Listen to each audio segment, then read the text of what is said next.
오늘 시간은 사람마다 꽃피는 시기가 다르다라는 제목으로 말씀을 전하도록 하겠습니다. 세상에 있는 모든 사람들은 한 가지의 공통점이 있는데요, 그것은 모든 사람들은 마음속에 기대를 가지고 살아가고 있다는 것입니다. 기대가 없는 사람은 아무도 없죠. 작년보다 올해가 더 건강하기를 원하고, 내 자녀들의 길이 열리기를 원하고, 또 나쁜 습관이 고쳐지기를 원하고, 은혜를 받기 원하는 것이 우리 모두의 동일한 기대일 것입니다. 근데 제가 47년 정도 살아보니까 참 안타까운 한 가지 사실이 있는데요, 그게 뭐냐면 살다 보면 우리의 기대대로 될 때도 있지만 안 될 때가 참 많이 있다는 것입니다. 기대하지 않았으면 모르겠지만 기대를 했음에도 불구하고 기대대로 되지 않으니까 참 낙심하고 좌절할 때가 없지가 않은 것이죠. 예전에 제 제자 한 명이 저를 찾아왔습니다. 평소에는 엄청나게 좀 까불랑거리는데 그날따라 엄청나게 진지한 표정으로 찾아왔더라고요. 왜 왔냐 물어보니까 대답을 안 하고 호주머니에 손을 넣더니 목사님 제 앞에서 뭘 꺼냈냐면 말보로라는 담배를 꺼내는 겁니다. 그리고 목사님 저한테 이렇게 담배를 주더라고요. 너무 당황스러웠습니다. 이거 나한테 왜 주냐 하니까 얘가 진지한 표정으로 말을 이어가는데, 목사님 담배를 끊고 싶습니다 그러더라고요. 알고 보니까 얘는 초등학교 5학년 때부터 담배를 피기 시작했습니다. 초등학생 때도 중학생 때도 고등학생 때도 담배를 끊고 싶었는데 호기심으로 시작했던 이 담배가 끊어지지가 않는 것이죠. 그러다가 지난주에 있었던 고등부 수련회 때 나름 은혜를 받았답니다. 은혜를 받고 나서 이제는 진짜 끊어야 되겠다. 근데 내 혼자 힘으로는 못 끊는 것을 반복해서 경험했으니까 이번에는 목사님께 가서 내가 이실직고를 하고, 목사님의 뭘 받아야 되겠다? 기도를 받아야 되겠다. 기도를 받으면 내가 담배를 끊을 거라는 뭘 가지고 온 것입니까? 기대를 가지고 온 거예요. 제가 딱 듣는데 좀 울컥하더라고요. 쉽지 않은 결심이구나. 제가 담배를 받고 이를 안고 기도했습니다. 하나님, 우리 누구가 담배를 끊겠다고 담배를 들고 저를 찾아왔습니다. 오늘 이 담배가 이의 인생의 마지막 담배가 되게 해주십시오 하니까 지도 울컥했는지 울면서 기도하더라고. 그래서 가라 보냈습니다. 7개월 뒤에 여름 수련회를 갔는데요, 가서 이제 저녁 때 다 기도회를 하지 않습니까? 기도회 시간에 제가 애들을 찾아가서 한 명씩 이렇게 기도해 주고 있는데 누가 제 뒤에 오더니 제 어깨를 툭툭 치더라고요. 이게 뭐지 싶어서 쳐다보니까 7개월 전에 그 애가 서 있었습니다. 왜?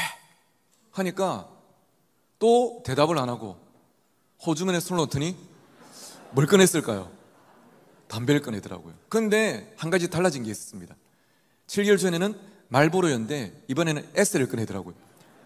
국산으로는 바뀌었는데 아직 끊지를 못했던 거예요. 얘가 저한테 담배를 주면서 말했습니다.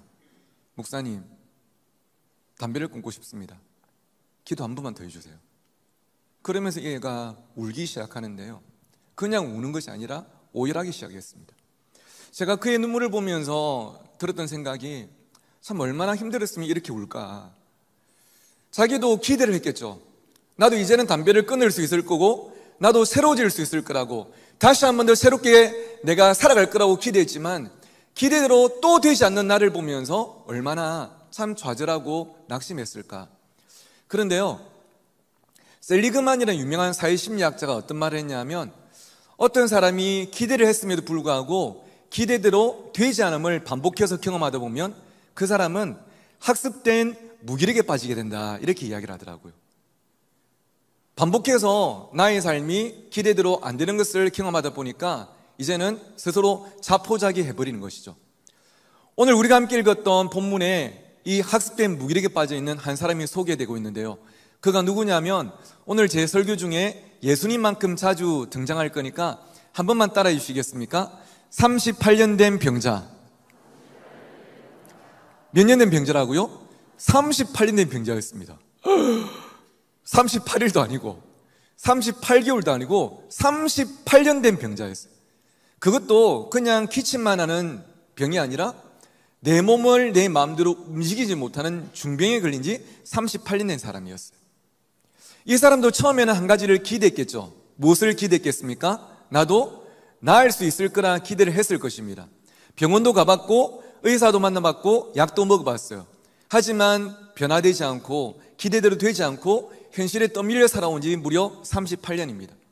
오늘 이 사람이 누워있는 곳이 베데스다인데요, 이곳에 와 있는 것도 그냥 약술 마시러 온 것이 아니라 이곳에 가면 내 몸이 나을 수 있을 거라는 그 어떤 전설 같은 그 한 가지 이야기를 붙잡고 이 자리에 와서 누워있는 거예요. 그런데 내 삶에 아무런 변화가 없어요. 기대대로 되지 않아요.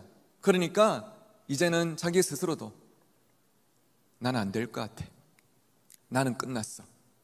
주변에 있던 사람들도 이제는 안 되겠다, 이제는 끝났다. 모두가 이 사람을 향한 마침표를 찍으려고 하던 그 시점이었습니다. 그런데 사랑하는 여러분, 오늘 본문에 보니까 자기 스스로도 포기한 이 사람을 누가 찾아가셨습니까? 예수 그리스도께서 찾아가셨습니다. 자기도 포기했고 이웃들도 포기했고 가족들도 포기했던 이 사람을 예수 그리스도로 포기하지 않고 찾아가셔서 이 사람을 만나 주셨어요. 그러자 어떤 일이 나왔습니까?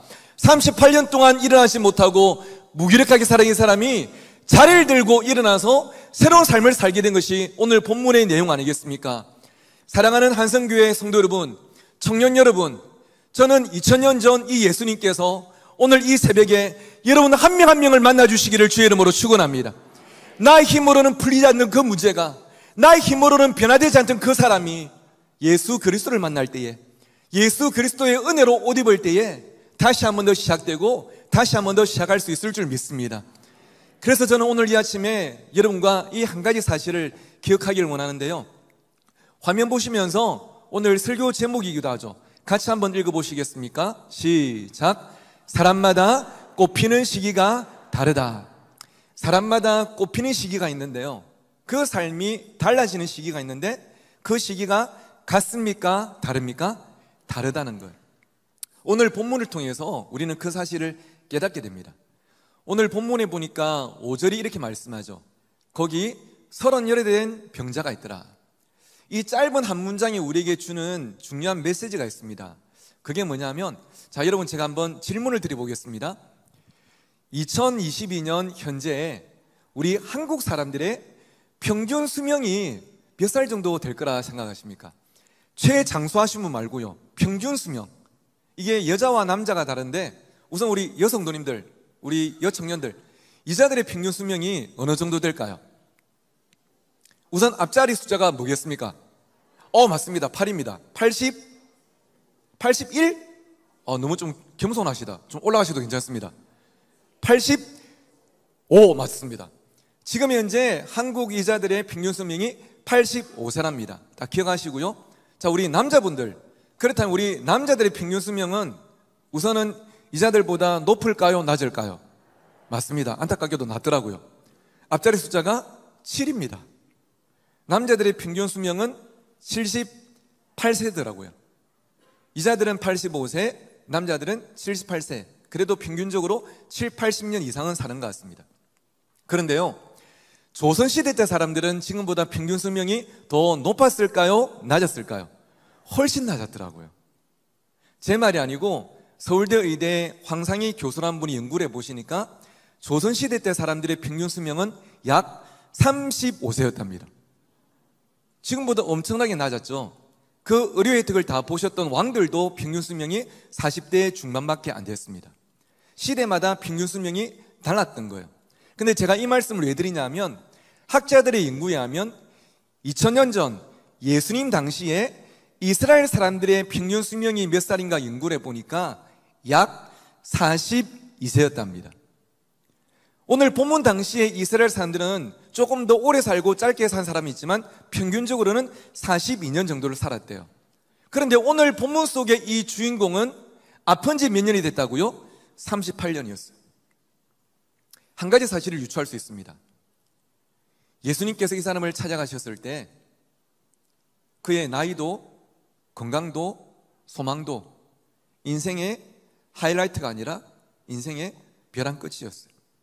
꽃 한 번 피워보지 못하고 이제 이 인생은 끝나는 그 마침표를 찍을 시기에 있었던 것이죠. 그런데 여러분, 예수 그리스도께서 이 사람을 만나주시니까 꽃 한 번 피워오지 못하고 끝날 줄 알았는데 그가 38년 동안 누워있던 무기력의 자리에서 일어나서 예수님을 만나면 누구든지 다시 한 번 더 시작될 수 있고 예수님 만나면 누구나 변화될 수 있음을 우리에게 오늘 이렇게 메시지로 전해주고 있지 않습니까? 사람마다 꽃피는 시기가 다르더라고요. 조금 일찍 꽃피는 사람도 있고 조금 늦게 꽃피는 사람도 있을 뿐이지 누구나 예수 그리스도를 만날 때 하나님께서 그 인생을 꽃피게 하실 줄 믿습니다. 진짜 꽃도 마찬가지죠. 여러분 계시는 서울도 제가 있는 울산도 봄이 되면 무슨 꽃이 핍니까? 벚꽃이 피어요. 따뜻한 여름이 지나서 봄이 지나서 무더운 여름이 오면 코스모스가 핍니다. 나팔꽃이 피죠. 무더운 여름이 지나고 선선한 가을이 오면 코스모스가 핍니다. 근데 봄, 여름, 가을은 이 꽃이랑 어울릴 것 같은데 온 세상이 꽁꽁 얼어붙는 추운 겨울이 오면 무슨 꽃이 필까 싶었는데요. 놀랍게도 봄, 여름, 가을을 기다리다가 겨울에 꽃 피우는 동백이란 꽃도 있더라고요.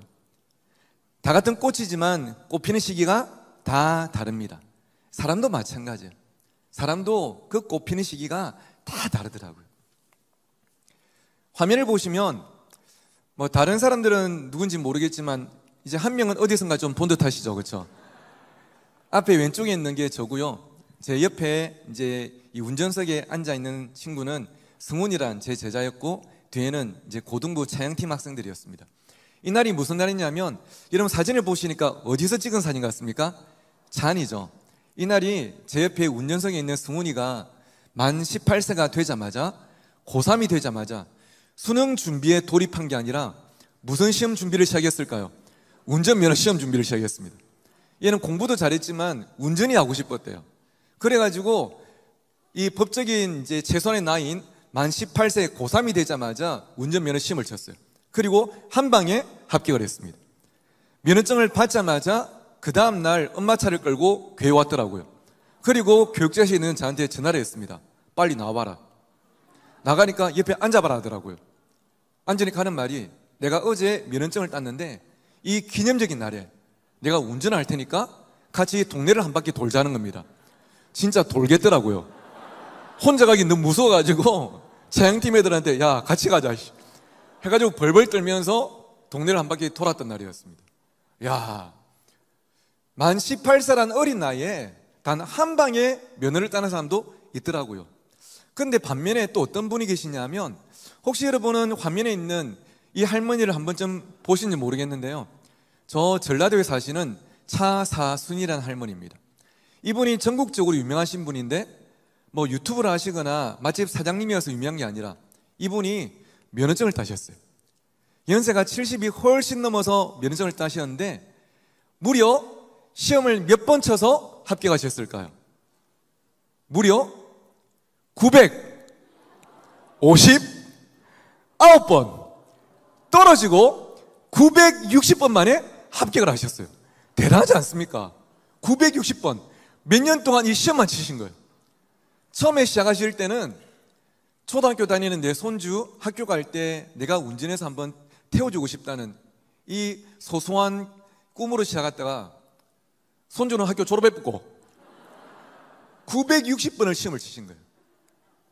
근데요 960번 만에 합격했다는 이 소식이 전해지자마자 여러분 놀랍게도 사람들이 어떻게 이 시험을 한 번 만에 안 붙고 960번 만에 붙냐, 그냥 비웃은 게 아니라 여러분 잘 아시는 기아 자동차에서 이 할머니한테 소울한 자동차를 선물해 드렸고요.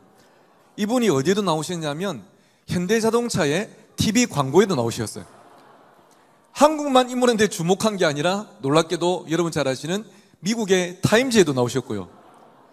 뉴욕 타임즈에도 나오시고 시카고 트리뷴에도 나오시고 러시아 신문에도 나오신 거 아니겠습니까? 전 세계가 주목한 거예요. 무슨 말입니까? 끝난 줄 알았는데 끝까지 포기하지 않고 꽃피운 당신이 아름답다고 인정해 주는 것 아니겠습니까?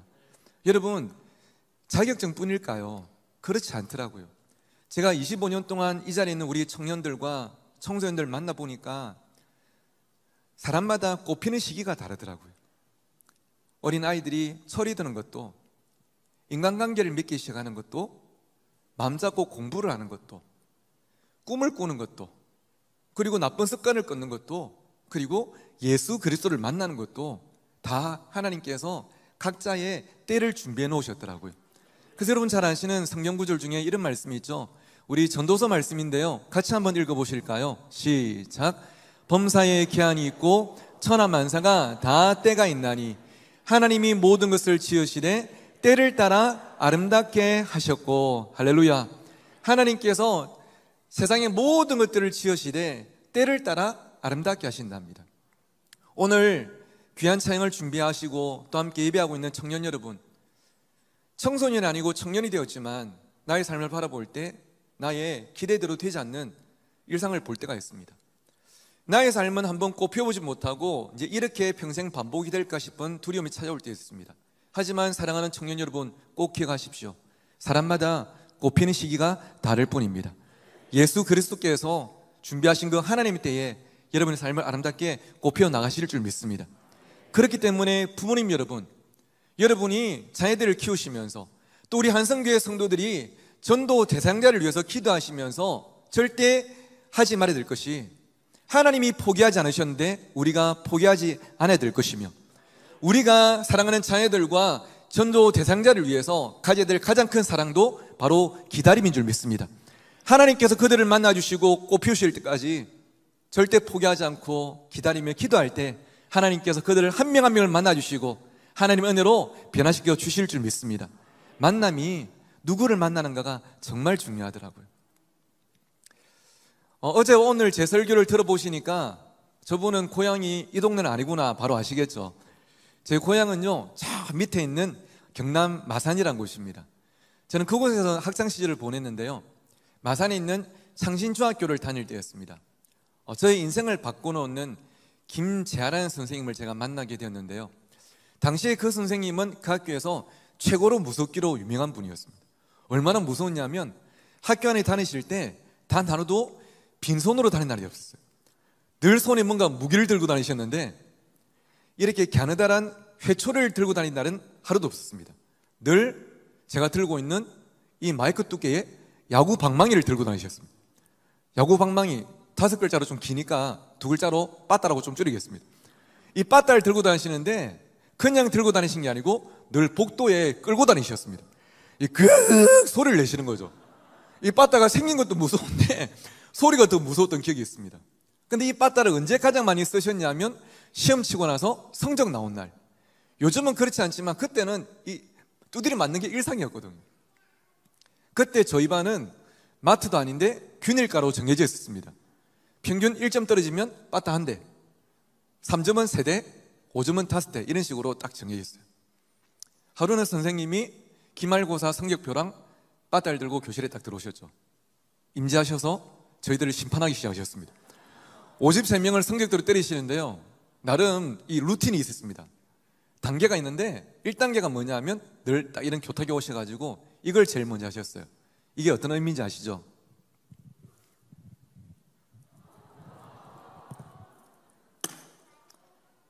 시작되는 거죠. 갑자기 어디선가 시작되네 BGM 쫙 그러면서 야, 시작이구나. 2단계가 뭐냐면 이 빠따를 오른손에 딱 잡으시더니 왼손으로 호주머니에서 손수건을 꺼내시더라고요. 손수건을 꺼내셔가지고 그 더운 7월 달에 땀을 닦으실 줄 알았는데 손수건을 딱 펼치시더니 빠따를 잡고 있는 오른손을 손수건으로 딱 묶으시는 거예요. 왜 묶으셨냐면 지금부터 53명을 때릴 건데 여름에 때리다 보면 손에 땀이 날 건 아니겠습니까? 땀이 나면 미끄러지고 미끄러지면 잘 못 때리니까 최선을 다해 때리시려고 이걸 딱 묶으시더라고요. 무라일체 하나가 되셨어요. 그리고 제 이름을 부르셨습니다. 김보서이 나온나 5점 떨어졌네 5대 때리시는데 선생님은 단 한 번도 한 손으로 때린 날이 없었습니다. 늘 양손으로 온 마음 다해 생명 다해 뜻을 다해 때리셨습니다. 1년 동안 그렇게 맞고 나니까 여러분 솔직히 우리끼리 할게로 제가 그 선생님을 그때 당시에 좋아했을까요? 싫어했을까요? 당연히 싫어했죠. 그렇게 두드리 패는데.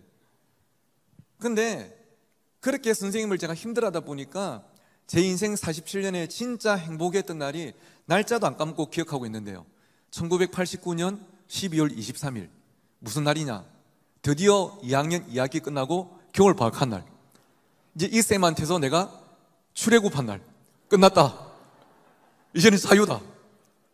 앞으로 얼굴도 안 볼 줄 알았는데 안타깝게도 인생이 제 마음대로 안 되더라고요. 방학을 하고 집에 있는데 하루는 집으로 전화 한 통이 걸려왔습니다. 평소 같으면 저희 집 벨소리가 따르르르릉 이 정도인데 소리가 따르르르릉 뭔가 좀 포스가 다르더라고요. 뭔가 있다. 여보세요. 전화를 받았는데 누구였을까요? 쌤인 거예요. 어이 김보서이. 깜짝 놀래가지고 왜요? 하니까 니 요즘 할 거 없지? 없는데 왜요? 끝까지 경계를 늦추지 않았습니다. 니 잘 들어. 니 내일 아침 9시까지 사흘 지낼 짐 싸가지고 마산역 광장 앞에 딱 나와 있어. 내가 나갔는데 니 없으면 알지? 하시더니 제가 대답도 안 했는데 전화를 끊으시더라고요. 너무 당황스러웠어요. 근데 1년 동안 맡은 본능이 얼마나 무섭냐면 제가 전화를 끊자마자 저를 보니까 짐을 싸고 있더라고요. 너무 무서웠어요. 다음 날 아침에 나갔는데 얼마나 춥고 외로운지. 근데 너무 반갑게도 내 친구 창환이, 영욱이, 민호가 가방을 메고 뛰어오는 게 눈에 보이는 겁니다. 네 명이서 반갑다고 하이파이브를 하고 니도 왔나 막 했는데 이 자리에 모인 게 우리 네 명이 전부랑을 확인한 순간 이 마음의 두려움이 더 커졌는데요.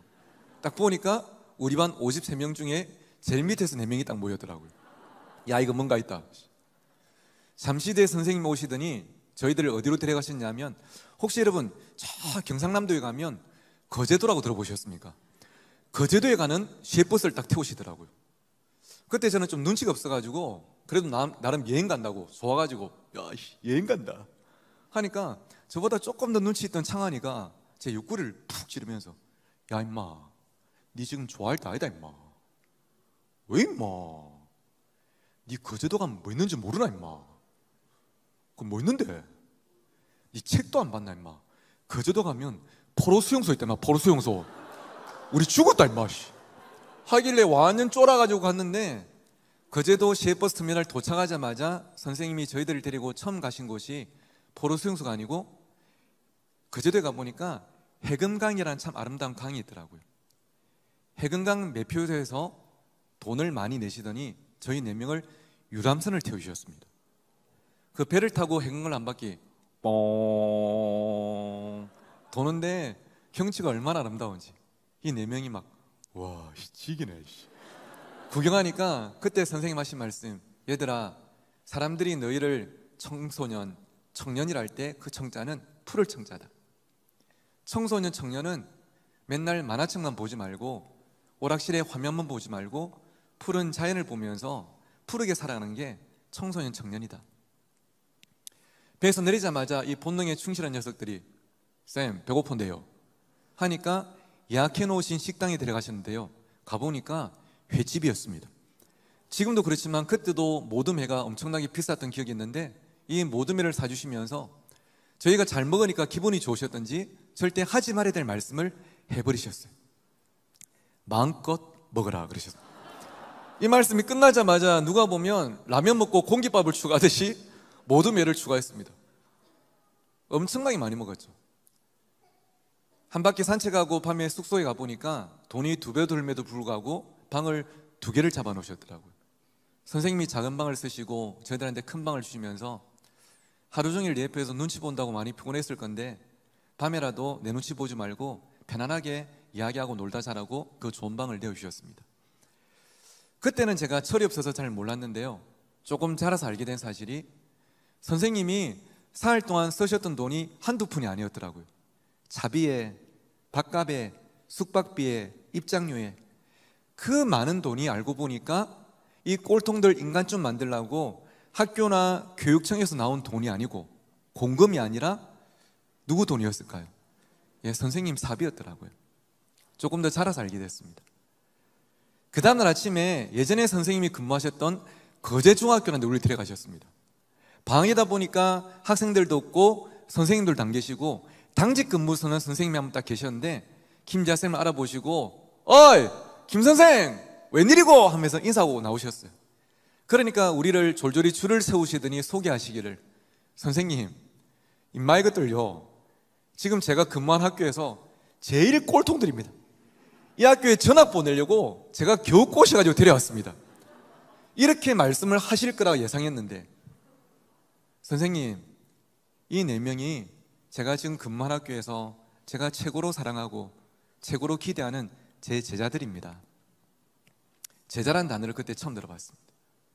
그러자 이 당직생이 우리를 한 명씩 안아주시면서 아이고 임마 이것들 많이 맞았겠네 그러시더라고요. 보니까 또 거기서 또 전적이 화려하셨더라고요. 사람이 쉽게 안 변하지 않습니까? 그리고 남은 이틀 동안 그 거제도의 관광지들 둘러보고 끼니 때마다 해물탕에 멍게 비빔밥에 충무김밥에 천국 같은 사흘을 보냈어요. 근데 여러분, 그 맛있는 걸 먹을 때마다, 그 멋있는 경치를 구경할 때마다 계속적으로 머릿속에서 반복되는 한 가지 궁금증이 있는데요. 뭐였을까요?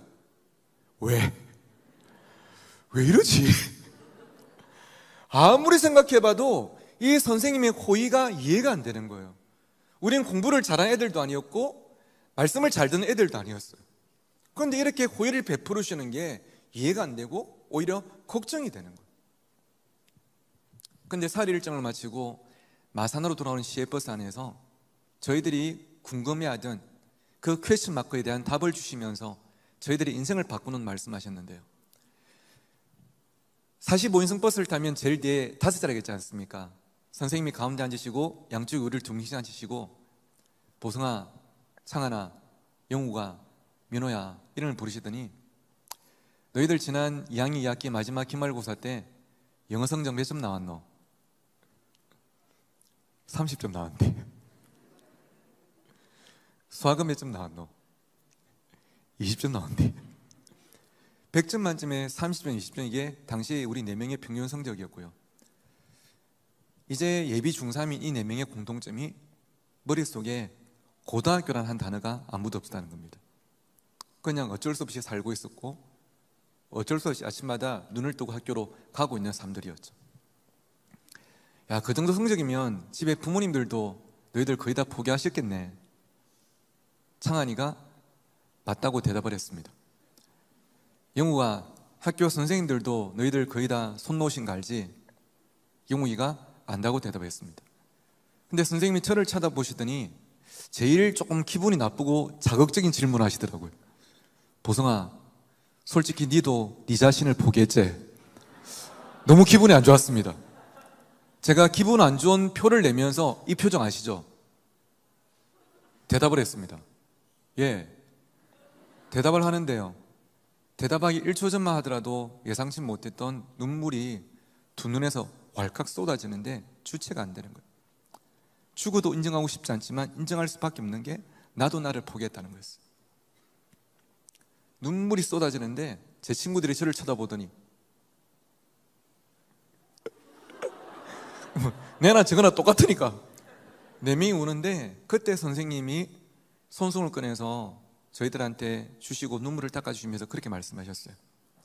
얘들아, 부모님도 선생님도 심지어 너희들 자신도 너희들을 포기했지만 얘들아, 선생님은 너희들 끝까지 포기 안 한대.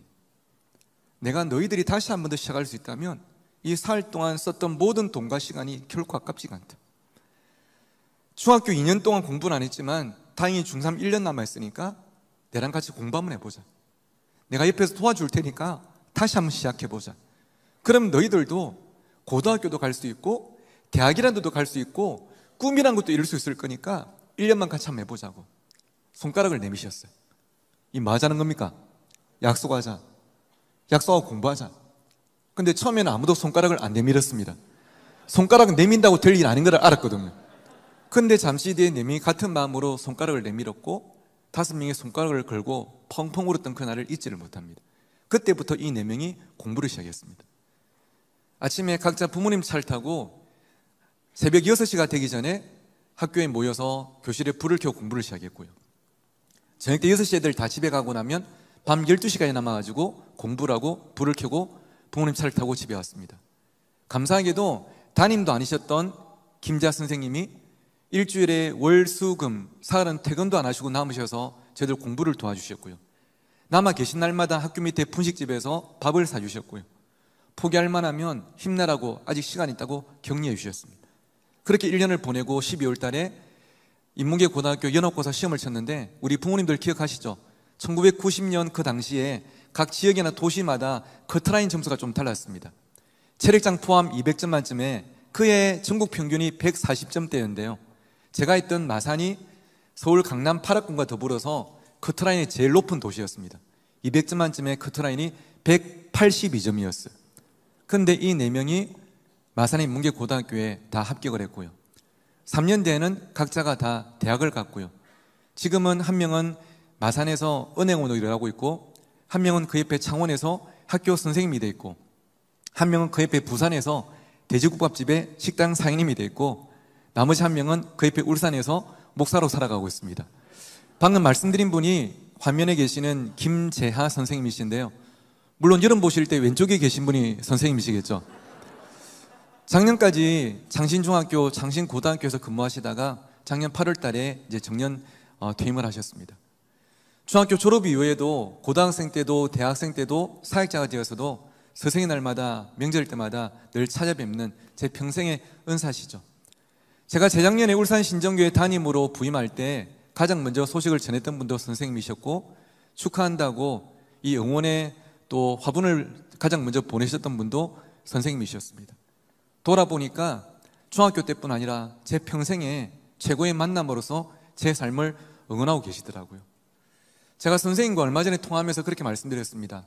선생님, 저는 선생님과의 만남을 통해서 사람이 만남이 얼마나 중요한지를 깨달았습니다. 포기할 수밖에 없는 저의 삶이었지만 저에게 이런 복된 만남이 있었기 때문에 제가 포기를 딛고 일어날 수가 있었고 지금까지 살아올 수가 있었습니다. 여러분, 제가 서두에 말씀드린 것처럼 만남이 정말 중요하더라고요. 우리의 인생을 바꾸는 있는 그 만남이 우리에게 소개되고 있는데요. 오늘 본문 8절과 9절이 결론적으로 우리에게 이렇게 말씀하죠. 우리 마지막으로 다 같이 한번 읽어보실까요? 시작.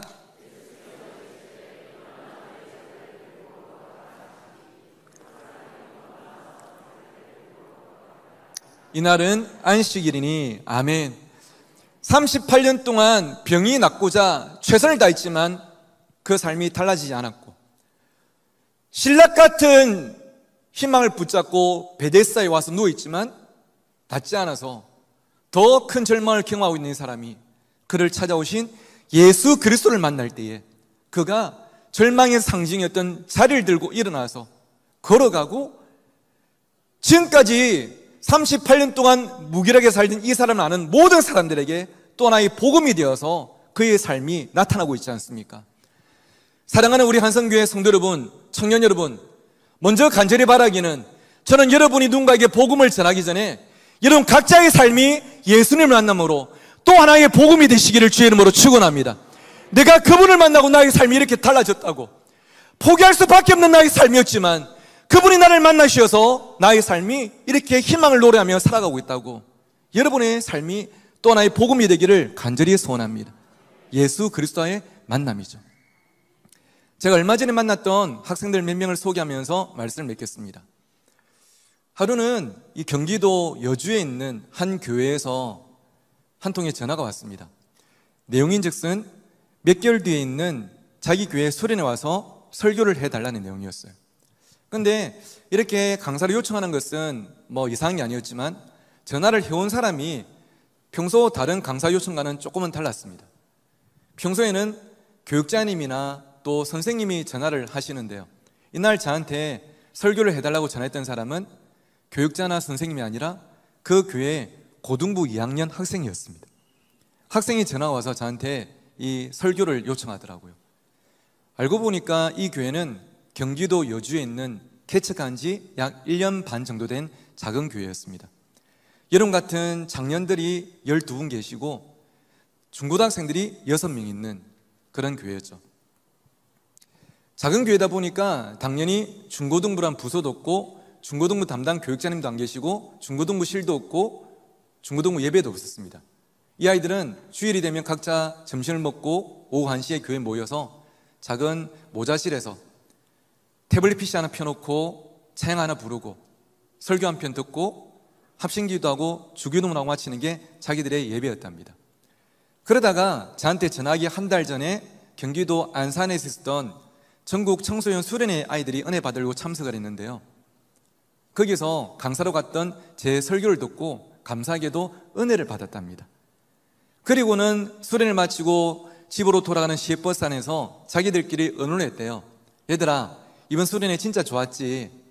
근데 거기 애들이 막 1000명 정도 있는데 우리는 6명밖에 안 돼가지고 괜히 눈치 보고 조금 이제 힘들었잖아. 그러니까 오는 겨울 수련회는 이런 연합수련회 오지 말고 우리끼리 자체 수련회 하자고. 그리고 이번에 설교하셨던 김보성 목사님 오시라고 해가지고 말씀 듣고 은혜 받자고 하니까 이 동생들이 그거 좋겠다고 의기투합이 된 거예요. 그리고 이 고등학생이 이 캠프 대표 목사님께 전화를 드려가지고 제 번호를 받고 전화를 한 겁니다. 그리고 설교 요청을 해온 것이죠. 그러면서 하는 말이, 근데 목사님, 방금 말씀드린 것처럼 저희 교회는 작은 교회라서 목사님이 오셔서 설교하시더라도 죄송하지만 강사비를 못 드릴 것 같아요. 근데 설교는 이틀 동안 5번 해주시면 좋을 것 같아요. 그러더라고요. 제가 그랬습니다. 야, 너 그거 좀 심하다. 내가 강사비 안 받는 건 전혀 문제가 없는데 이틀 동안 5번은 내가 뭐 부흥사도 아니고 설교를 해본 적이 없다. 체력이 될지 모르겠다. 근데 제일 중요한 게 날짜인데 언제라고 하니까 내년 2월 며칠이에요. 잠시만 하고 제가 이제 이렇게 폰 안에 있는 스케줄을 보는데요. 사실은 그때 제가 다음 세대 사회 가면서 이 방학 때 집회가 만든 시기라서 아마 벌써 다 날짜가 잡혔겠다는 생각을 하고 열었습니다. 그런데 감사하게도 딱 그 날짜가 비어 있는 거예요. 비어 있네? 하니까 얘가 진짜요? 할 줄 알았는데 비어 있을 줄 알았어요. 그러더라고. 야, 네가 어떻게 알았냐? 하니까 하는 말이, 보통 2주간에 중고등학교들이 졸업식을 많이 해서 교회들이 수련회를 잘 안 하더라고요. 이 교회를 다니다 보니까 교회 짬밥이 있어가지고 애가 조금 알더라고요. 누구야, 너희들 6명이라 그랬지? 예, 맞아요. 인원이 적어서 못 오세요? 아니, 내가 한 번 더 숫자 확인한 거야. 내가 너희들 말한 그 날짜에 갈 때 너희들 숫자만큼 겨울이니까 따끈따끈한 호빵이랑 바나나 우유랑 사갈 테니까 우리 같이 둘러앉아서 맛있게 먹고 인사하고 이틀 동안 은혜 받자. 내가 오늘부터 그 날짜에는 어디서 일하고 오더라도 절대 다른 일정 안 잡고 너희들과의 만남 준비할 테니까 너희들도 이번 주일날 담임 목사님께 허락받고 기도하면서 준비하라고 약속을 하고, 그리고 몇 달 뒤에 약속한 날짜에 갔습니다. 갔는데요, 6명이 참석을 했어요. 참석률 100%였습니다. 이런 찬양팀이 어디 있습니까? 6명인데 제가 기타 챙겨 들고 가가지고 기타 치면서 30분 찬양인도 하고 1시간 반 동안 설교하고 30분 내지 1시간 기도 인도하고 이걸 이틀 동안 5번 하고, 와, 진짜 죽겠대요. 너무 힘들었습니다. 근데 다행히 밥은 제가 안 하고 이 아이들 중에 한 명 엄마가 오셔서 밥을 해주셨어요. 그래도 명색이 수련회인데 한 끼 정도는 애들 고기를 좀 먹여야 되겠다 싶어가지고 검색을 해보니까 여주 시내에 좀 평점이 좋은 고깃집이 있더라고요. 이틀째 점심때는 그 어머니께 말씀을 드리고 애들을 제 차에 태우고 고깃집에 왔습니다. 같이 고기를 구우면서 처음으로 이야기를 나눴죠. 집회 때는 이야기를 나누지 못하기 때문에 처음으로 아이들이 이야기를 듣게 되었습니다. 고민이 뭔지, 기도 제목이 뭔지. 근데 제가 고기를 구우면서 고기 연기 때문이 아니라 아이들의 사연을 들으면서 숨이 턱턱 막히는데요. 저한테 전화했던 그 친구가, 목사님, 어제 목사님이 도착하셔서 저 안아주시려고 할 때 제가 이렇게 해서 목사님 좀 당황하셨잖아요. 사실은 제가 중학교 때부터 학교에서 워낙 친구들한테 많이 맞아가지고 저도 모르게 이런 습관이 생겨서 그랬어요. 저는 주일이 너무 기다려지는데 주일이 끝나고 나면 월요일부터 학교 가는 게 너무 무서워요. 옆에 있는 친구가, 목사님, 저희 아버지는 알코올 중독 환자신데요, 아빠 때문에 엄마가 집을 나가서 6개월째 자고도 연락이 안 돼요. 엄마가 너무 보고 싶어요. 옆에 있는 친구가, 목사님, 저희 엄마는 얼마 전에 위암 수술하셨는데요, 병원에서는 항암 치료를 받아야 건강을 되찾는다고 하는데 엄마가 집에 돈이 없다고 저 공부시킨다고 항암 치료를 안 받으실 거래요. 우리 엄마 어떡해요? 사연이 없는 애들이었어요. 근데요, 결론적으로 이 말씀을 드리고 싶은데요, 저한테 전화했던 그 친구가 이렇게 고백했어요. 목사님, 그래서 저희들에게는 하나님의 은혜가 필요해요. 지금까지도 하나님의 은혜가 저희들을 붙잡아 주셨고 하나님의 은혜가 저희들을 이끌어 주실 걸 믿기 때문에 오늘 우리가 이렇게 함께 모여 있는 거예요. 하나님의 은혜가 포기할 수밖에 없는 우리들을 포기하지 않고 내일을 살아가게 하시고 계신 것 같아요. 여러분, 예수 그리스도의 그 은혜가 우리의 삶을 다시 일어나게 만들고 꽃피게 만들고 변화시켜 나갈 줄 믿습니다. 오늘 이 자리에 있는 우리 사랑하는 한성교회 모든 성도들과 청년들의 삶이 예수 그리스도의 만남을 통해서 먼저 은혜를 경험하고 변화되고 또 그 은혜가 여러분의 가족들과 이웃들에게 흘러가는 복된 이번 가을이 되시기를 주의 이름으로 축원합니다.